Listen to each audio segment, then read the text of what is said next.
A few years ago during a live stream, I spoke at length on the topic of why people differ in what they believe and how they act. The talk existed ever since on my main channel, but I did private or unlisted for a variety of reasons over the years. Surprisingly, every time I did so, I would receive emails and messages asking to gain access to it again. For example, I received this message today, which has inspired me to re-upload this video on my side channel as I have deleted it from my main channel. I won't waste your time speculating on why this talk resonated with people so much, but I will warn you it does start kinda slow. This talk was not pre-planned, and the question that instigated it was not well formed. Random question, but I was watching your old rambles on success being largely luck, and I have to ask, isn't that just a convenient way for people to explain away their shortcomings? Use an example of when you found out that OBS could have multiple audio tracks working smart. I would argue that working smart in that instance isn't the act of using multiple audio tracks. It'd be Googling OBS multiple audio tracks in the first place, if you get what I mean. The people who work smart are the ones who actively seek answers and solutions. Okay. What do you need before you can seek that information? You need information already that says that that information is something that exists and can be sought. Right now, there are infinite things that I do not know exist, and therefore cannot search for them because my environment hasn't proffered me that information yet to enable me to have that bare amount of information to search for things. I have not been lucky in that respect. If you ask a person who works in IT, what is the majority of IT work? It's like 80% Googling. But when you're an IT tech, you have enough information already to know what to Google. You've gone through the learning where a normal person can look at a problem on their screen and go, I have no fucking idea what to Google to solve this problem.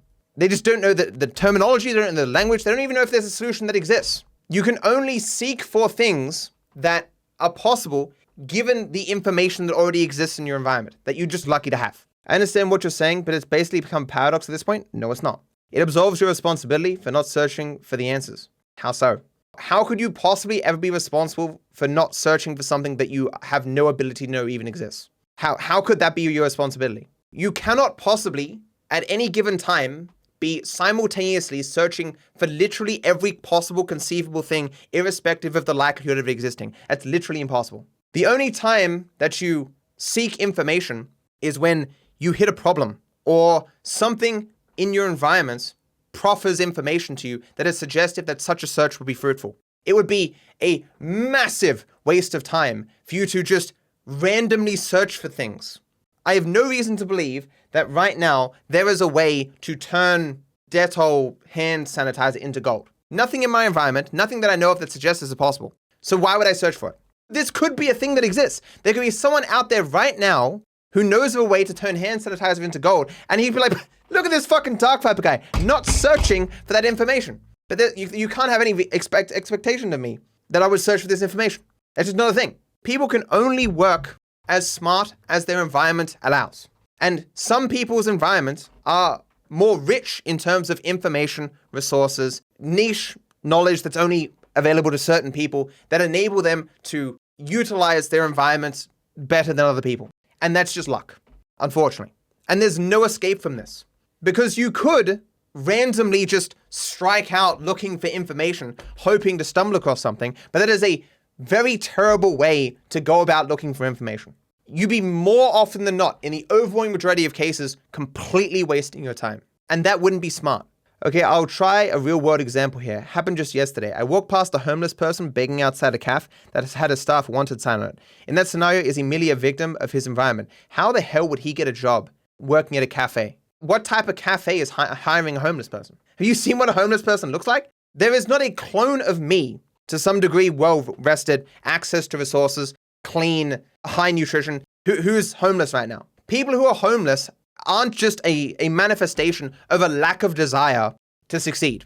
That is nonsense. You'll find that people born in particular environments, wealthy neighborhoods, or from wealthy families and stuff, for whatever reason, don't end up homeless as often as people born into poverty. Crazy how that works. People are influenced by their environments and reach conclusions as to what is most likely a fruitful use of their time. A person who's homeless is not a person who's received positive affirmations from their environment suggesting that success is possible. And more than likely, they have more going on than simply a lack of job that has led to them being in those circumstances.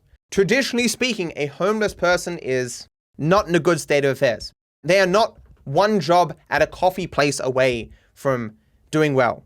The suggestion that laziness, a lack of desire for a job, like you're born lazy and not wanting a job, and then that just progresses to the point where you just never get a job and you're just a homeless. That's just the dumbest way to look at the world. I could say it to you right now. Here's a way of putting it. You can fly. You just go jump out the window. You can fly right now. Just jump out the window. And you would look at me and go, I can't fly. No, I'm saying, man, you definitely can. 100% if you just applied yourself, you can fly.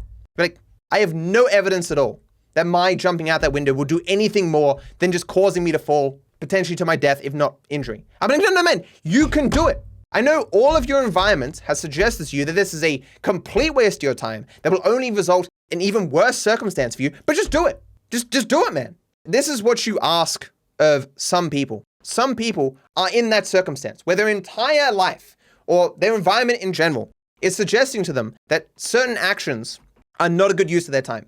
They will just lead to failure, won't actually improve anything. And some people will just sit there and go, just do it anyway. Just go for it. Even though they have no reason to believe that those actions will actually lead to significant benefit to their life. They just do it anyway, man. Just go. It's just not how people work.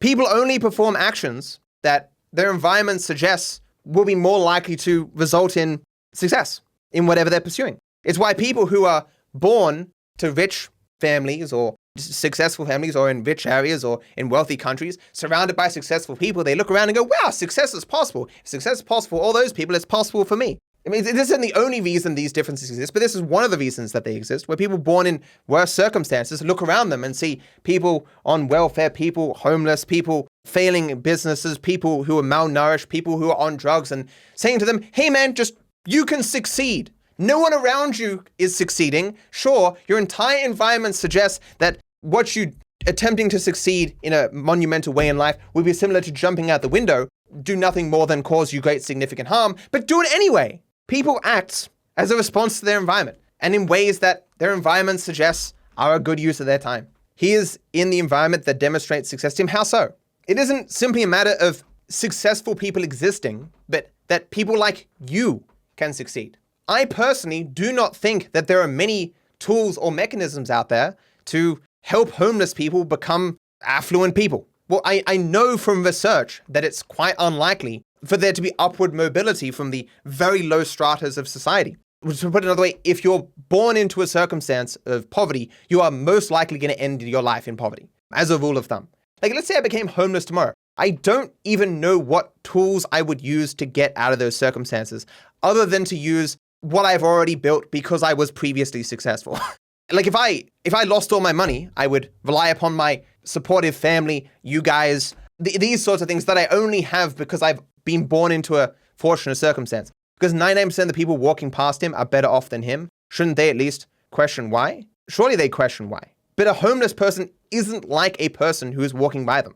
These are not people with friends, social connections, access to technology, nutrition. People don't end up homeless who have an easy time succeeding in our society. But what determines their environment at this point? Are you solely referring to their upbringing then? No, so environment is a catch-all term for everything.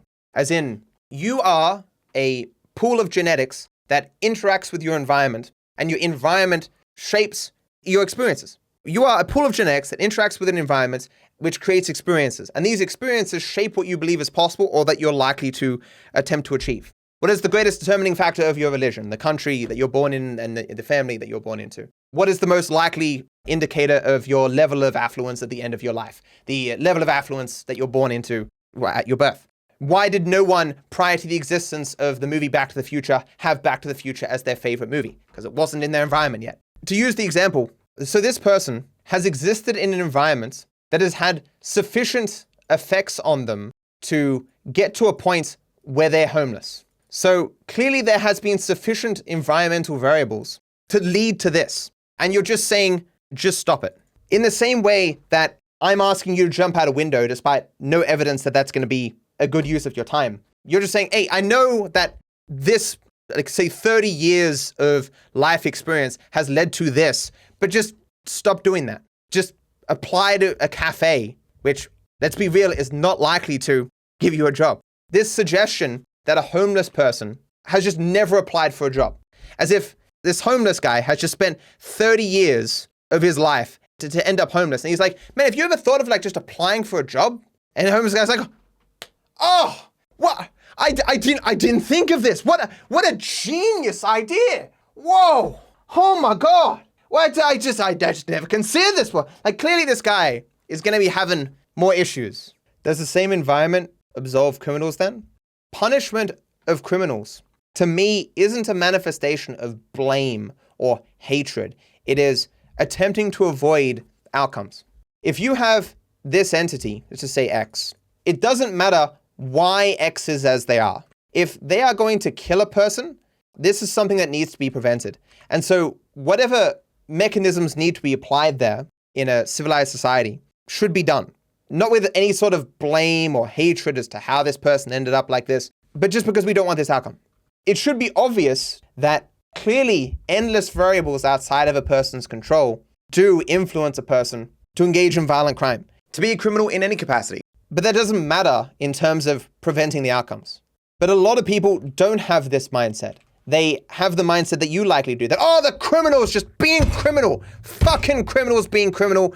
They're just so bad. We need to get rid of them. They're responsible for their criminality. Fuck them. This sort of viewpoint has no basis in psychology. It's just nonsense. It's just simplifying the world and simplifying people in a way that's just not possible given what we know of humans right now. The viewpoint you're expressing, what I'm trying to say is, has no basis in any modern understanding of how humans become who they are and why humans act as they do. As weird as it is sometimes to think, a human doesn't have limitless possible behaviors that they're going to commit at any given time. It's like this big. I am not suddenly going to jump up and move to Mexico. But there are people out there who would. Considering you are as ingrained in philosophy as you are, your argument highlights significant shortcomings in your knowledge of the real world. Given your job, this doesn't surprise me. I spent 4 years studying why people act as they do. All my electives were in criminology, as a matter of fact, as well. And even before that, I was doing community services. I specifically avoided philosophy in terms of determinism and stuff, but this is just how humans function. And I even explained it to you using examples that should clearly apply to you. Like, in the same way that you wouldn't jump out a window because everything in your environment suggests that that is a bad move for you, some people will not act in ways that you think are advantageous because they believe the exact same thing. They believe that'd be a complete waste of their time and effort. You should recognize this, that even if you personally believe that a person would benefit from a particular action, it doesn't mean that they agree or that they have sufficient motivating factors in their environments to engage in that behavior. And as I tried to explain to you, your surface assessment of a person as merely being homeless because of their lack of initiative is just wrong. It has no basis in any understanding of humans and why they behave as they do. The window example is so hyperbolic that it's a total false equivalent. No, but it's a perfectly applicable analogy. Because the analogous thing is that your environment has suggested that a particular action is completely a non-starter. And we all have these actions. Like, I exist in the environment where I believe that it's a complete non-starter to invest in NFTs, while another person exists in another environment that it's a perfectly acceptable thing to be. I believe that jumping out a window is equally a sensible action as investing in NFTs. But other people completely disagree with that assertion. But so where does this difference between two people come from? We can go back one step. Using your example, why isn't that person applying themselves to get that job? So we got one homeless person who sees that help wanted and says, I'm not interested. We have another homeless person who says, oh, that's help wanted? Hell yeah, I'm going to apply for that job. What has caused the difference between these two people? So there's only two possible explanations here. Either it's genetic, which neither of these people chose. So there are aspects of genetics that relate to energy and positive attitudes and even your politics and stuff. There are factors that influence how likely you are to be assertive and outgoing and apply yourself and whatnot. Or it can be environmental factors. Person applies for a bajillion jobs and fails. This person hasn't done that yet. And this isn't this person's fault. If this person had received things in their environment, like they apply for a job and the person says, oh, you're almost there, but you're just not ready. That's going to give them initiative to try again and try again and try again. But just some people, by chance of environment, are going to receive nothing but negative reinforcement.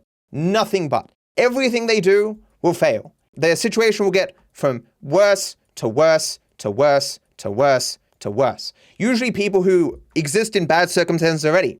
And to just say, Why doesn't this person just go for this job? Why don't they? This belief in humans having limitless initiative or drive, it doesn't exist. All humans have a finite amount that they're willing to pursue anything. And there are always, naturally, just by the chance of environments, going to be some people who have reached their limit. Most successful people have situations where they get positive reinforcement, especially early on. Initial positive reinforcement, suggestions that the action being done more will result in success, are those who are most likely to succeed. If you do X and it fails, and X again and fails, X again fails, there is no one in existence, no one, who will do X forever without any positive reinforcement. It just doesn't exist. Doesn't this only apply if you take the trading of thought that who you are affects your choices rather than your choices affect who you are? At what point do you become responsible for your own bad decisions? What are you? Each of us is merely a conjunction of genetics and environment that leads to experiences that naturally follow from each other. Your decisions are merely a manifestation of your environment. We can simplify reality and say, if I was born in the 12th century, I wouldn't have pursued my career. If I was born with an inability to speak, wouldn't have pursued this career. If I had been born even just a place in Australia without access to the internet, I wouldn't have pursued this career. You keep bringing this back to this idea of responsibility. I reject the framing. I don't care about responsibility. I only care about outcomes. To what degree people are responsible doesn't matter to me. All I care about is, why did it happen? Is it good or bad? If it's bad, how do we stop it and make it better? This idea of responsibility comes up in certain ideas of politics and philosophy that largely exist just to assign blame so that you can justify a person being as they are. It's a part of the just world bias, where everyone wants to have a narrative to explain how people in bad circumstances are deserving of those bad circumstances because they're responsible for them. It's hard to justify either from psychology or philosophy. It's not useful. It's not practical. It has no reason to be. You've just spent 10 minutes justifying why people are as they are, just from the opposite perspective. If you're using justification in the sense that to mean acceptable or okay, that's not what I'm doing. I'm explaining why. Anything that happens has a cause for it being there and a hypothetical solution. It is a simple fact of reality that who you are was not your choice. I'm sorry. You as an entity at any given time are bombarded with literally endless bits of stimuli and variables that you have absolutely no control over. And your response to this set of variables was dependent upon the last set of variables that hit you, and the previous ones before that, and the previous ones before that. And this will happen until you die.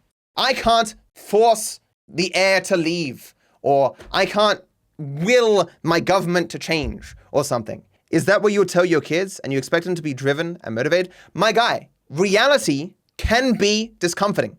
My desires for what I want reality to be, or what I wish was lovely and happy to tell my kids, has nothing fucking to do with what reality actually is. You can quantify variables, obvious variables that are determining factors in your likelihood of success in anything. You can do a regression analysis and you can explain the difference between people based on where they were born, their levels of nutrition, their levels of education, all this jazz, and these things you don't control. My level of work ethic is not something that I woke up and chose. It is a manifestation of my genetics combined with my particular environment. There are certainly experiences that I could have had where I wouldn't be this person now. You could tweak my genetics and I wouldn't be this person now.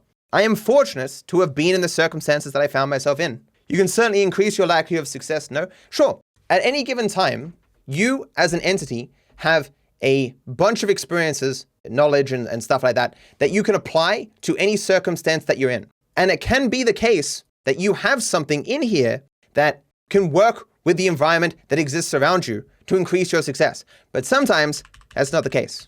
And you're just fucked. Like a person born in a mud hut with no access to education, medicine, existing 1,000 miles away from civilization isn't going to become a billionaire. They're just not. They do not have the necessary knowledge to apply to their environment, even if their environment actually is one where success is possible. But you are in the circumstances you're in. The whataboutery about why is totally irrelevant once you're already in that position. Your argument only stands if someone never becomes self-aware. Even if you are in a circumstance where you believe success is possible, it doesn't mean that you actually have the tools for success.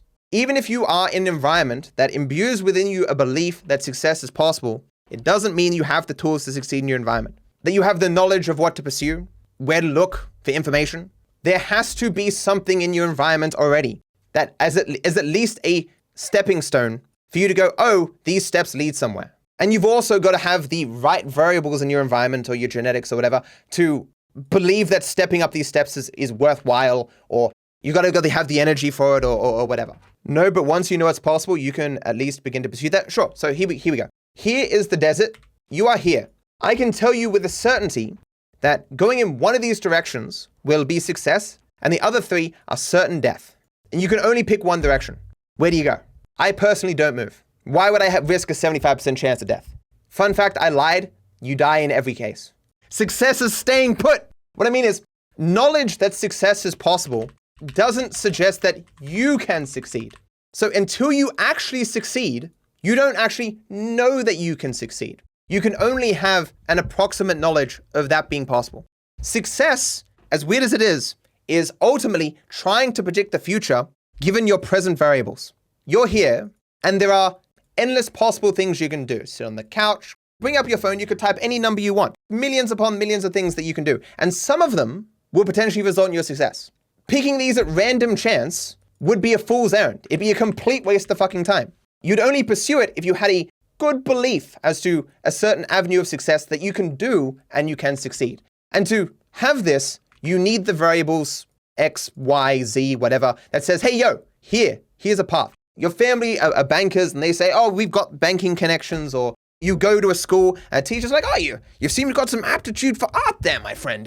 You might want to pursue that. Something in your environment that suggests, hey, yo, you can succeed if you do these things. And without these, you won't do anything because you have no reason to believe that even if success is possible, you have no idea where to go. If you pursue here and fail, that's going to put you in a worse circumstance than you were before. If you pursue here, you can't pursue here because everything has an opportunity cost. Time is finite. It doesn't matter who you are. If you pursue here and don't succeed, you pursue here and don't succeed, you pursue here and don't succeed, everyone has a limit. And that limit depends on variables in your environment. So if you've got a supporting family who are like, oh, you failed, but don't worry, Slugger, you'll get him next time. Maybe you got a wife, a girlfriend. Maybe you didn't succeed, but you were very close that time. Or you got a lot of positive feedback, even if you ultimately failed in your pursuit or something that can spur you on. But eventually, you're going to quit. Either you are going to quit or you're going to be literally incapable due to debt or injury or whatever for pursuing another avenue. And these people, we call homeless people.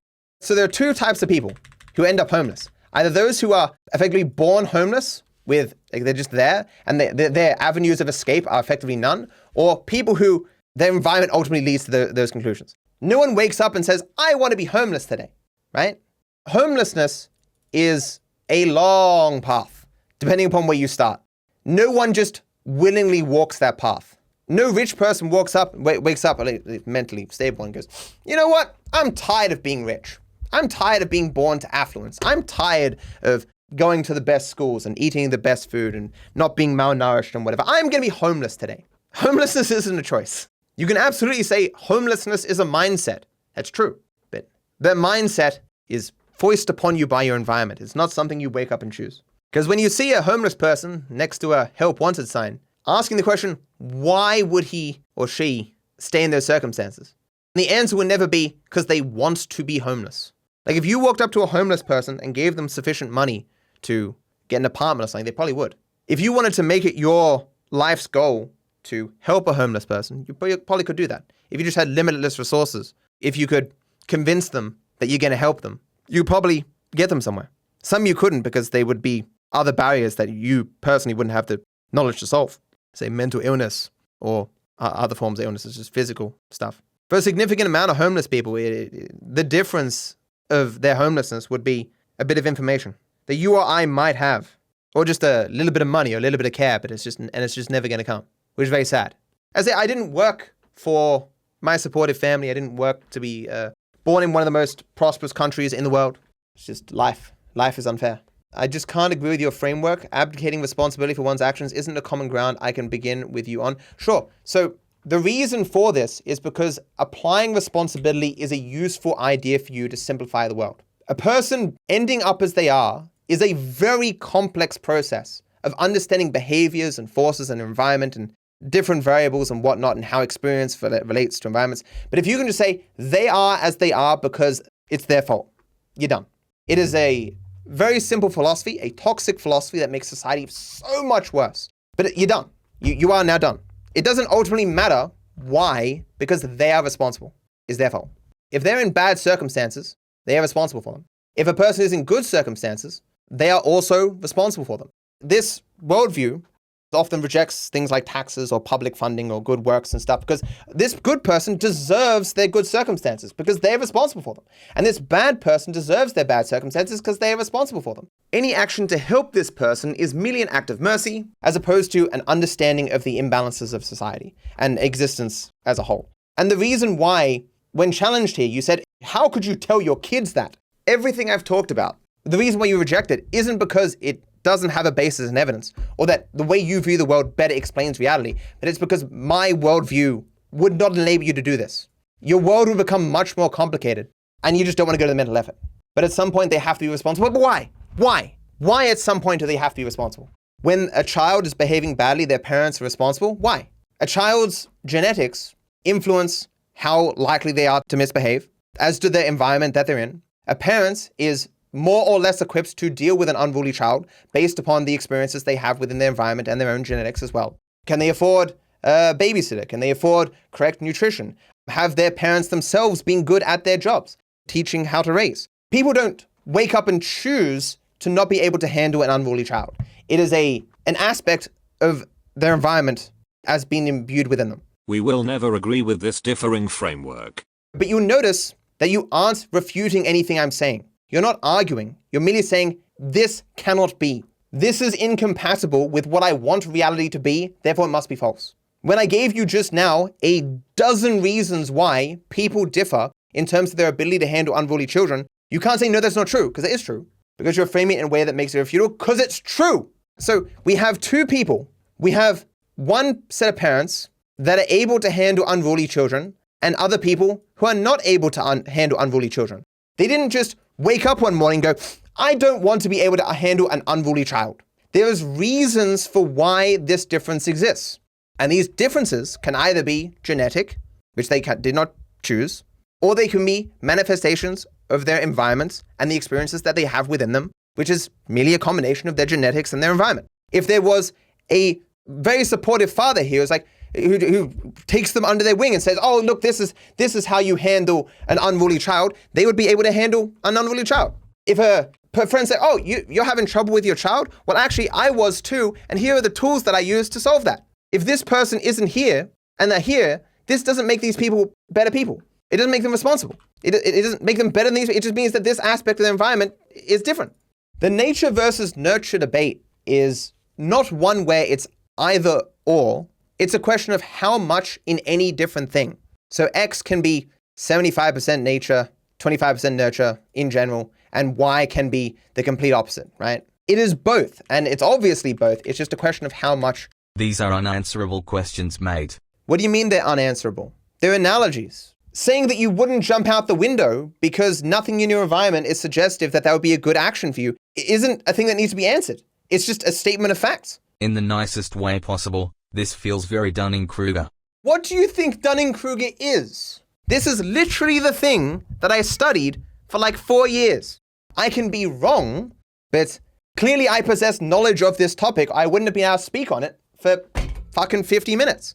I couldn't have graduated if I didn't have knowledge on this topic. You're talking about psychology like it's an absolute. I'm not talking about psychology like it's an absolute. Anything that exists can only be believed to varying degrees of confidence, based on what is currently known or suggested by the evidence that exists. There is no position I hold on anything that I would consider to be without question. But every time I proffer you problems, you say, this cannot be, and that's it.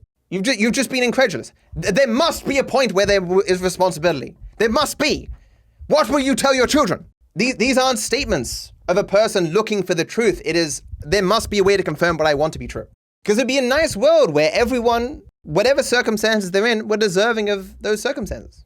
That's just not reality.